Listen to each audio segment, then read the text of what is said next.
Black Forest Games has finally been announced as the studio behind the upcoming Last Ronin video game. Not only have we discovered who will be taking the helm of development of this upcoming Teenage Mutant Ninja Turtles title, we also got the first teaser trailer for it. So let's kick things off and go over the information of who will be making the game. For those that do not know, Black Forest Games has several titles under their belt, and actually quite a large range of different types of genres they've worked on. From Rogue Stormers, which is a rogue-like twin-stick shooter with 3-player co-op, to Gianna Sisters, Twisted Dreams, a hardcore platforming game. And they've even done a single-player survival RPG set in a post-apocalyptic winter with Fade to Silence. So yeah, I don't know about you guys, but I've never heard of any of these titles.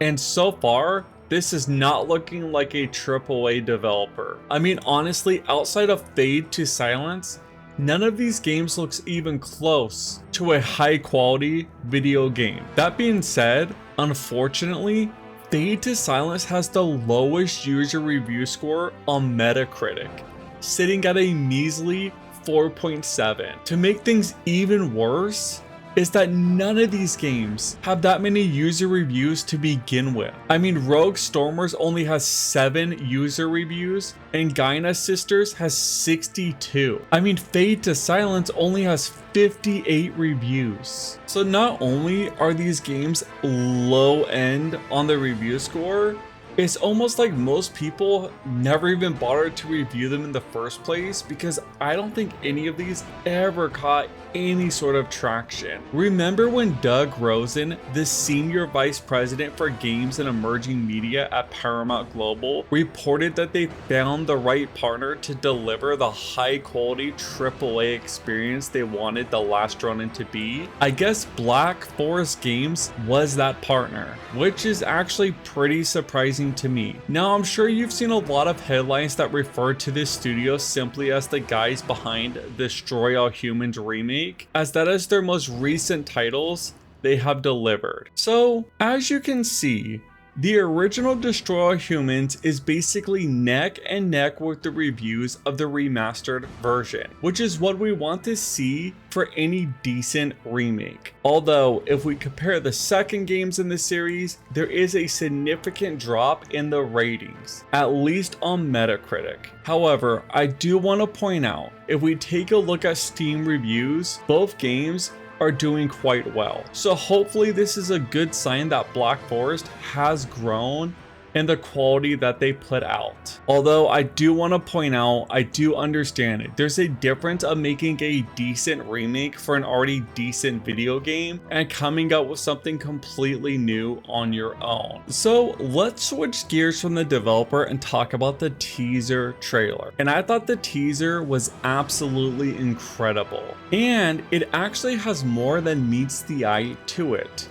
So I'm going to play the teaser trailer and then we're going to dissect it and talk about why I thought it was so great.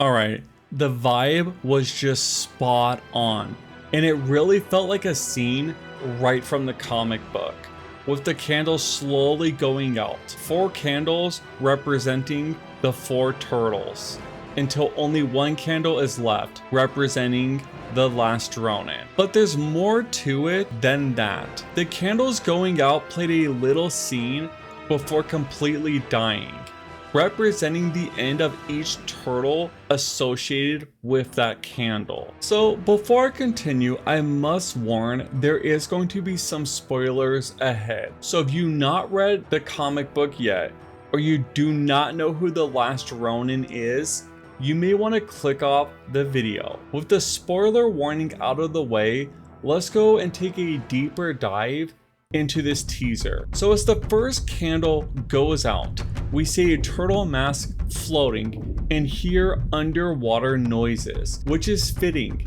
because in the comic, Raphael dies underwater in an epic fight, and at the end, we see his body sinking to the bottom of the ocean. As the second candle begins to dwindle, we see a fire in the background and is blazing over some rubble, which represents Leonardo's death, as he does die in an explosion, as he and Casey Jones pulls back an army, allowing the others to escape, sacrificing themselves in the process. As for the last candle, we see a wave of arrows fall from the sky, representing the death of Donatello, as he does die on a snowy battleground, as an army blacks out the sky and raise arrows down upon him. Now, not only does this trailer accurately show how the turtles die in the comic book, it even has the order correctly. Raphael dies in the second book, Leonardo in the third, and Donatello in the fourth. So I know it's not much, but I love when developers pay attention to details in the source material and actually seem to respect the franchise they are working on. So don't get it wrong, I'm not saying the game is guaranteed to be a masterpiece just yet. After all, I still haven't seen any gameplay from The Last Ronin, and the developer's track record certainly is not the best. However, I do hope this is their breakout title that really puts them on the map and they're able to do this franchise justice. But I would love to hear what you all think.